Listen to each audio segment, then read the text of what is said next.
Hi there, this is John Wilkinson again from History Made Easier, with a presentation that will take a look at Roosevelt's Second New Deal.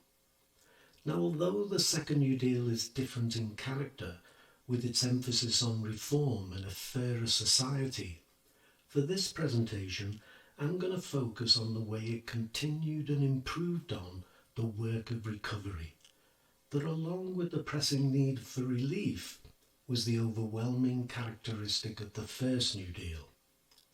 Roosevelt felt this was necessary because recovery had been slower than in Europe and unemployment had remained stubbornly high.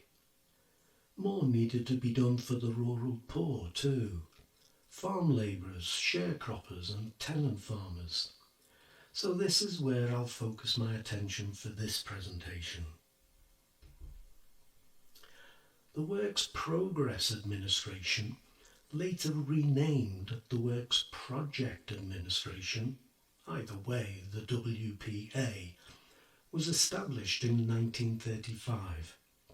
It complemented the work of the PWA, building roads, bridges and tunnels, as well as sewers. In a major environmental project, it constructed a 1,000-mile or 1,600 kilometre windbreak of trees to stop further soil losses from the Dust Bowl. But it placed an even greater emphasis on work of direct value to communities, building schools and public buildings, and it also developed projects for musicians, writers, actors and artists.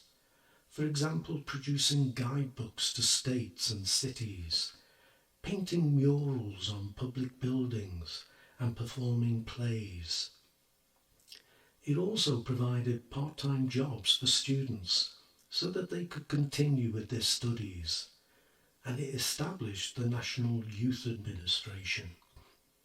It provided useful work for some 2 million people a year, and in total it's credited with creating 8 million jobs. The Resettlement Administration, the RA, was established in May 1935, and the Farm Security Administration, the FSA, you can see we haven't got rid of the alphabet agencies, was established in 1937. And they set about addressing the shortfalls of the Farm Credit Administration, the FCA, and the Agricultural Adjustment Agency, the AAA, from the first New Deal. The RA set out to help the tenant farmers, sharecroppers and farm workers, not covered by the 1933 initiatives. It aimed to resettle 500,000 families on better land, even building new homes for them. The RA was replaced by the Farm Security Administration, the FSA, in 1937, and it gave loans to tenant farmers and sharecroppers to buy their own land. By 1940, more than 800,000 poorer farmers had received short-term loans, and another 13,600 had received long-term loans that enabled them to buy farms. It also set up labour camps to help migrant farm workers, who would now at least have better conditions, though their situation remained very poor. The work of the RA-FSA was complemented by that of the Rural Electrification Administration, the REA, which was set up in May 1935 to bring electricity to America's farms. 90% were still without electricity, though it didn't really get going until the Rural Electrification Act was passed a year later. Under the scheme, groups of farmers joined together to borrow money from the government to build power lines and so connect their farms. It proved a great success, and by 1941 40% of farms were already connected, and by 1951, the figures before the REA had been set up were reversed. 90% of American farms now had electricity.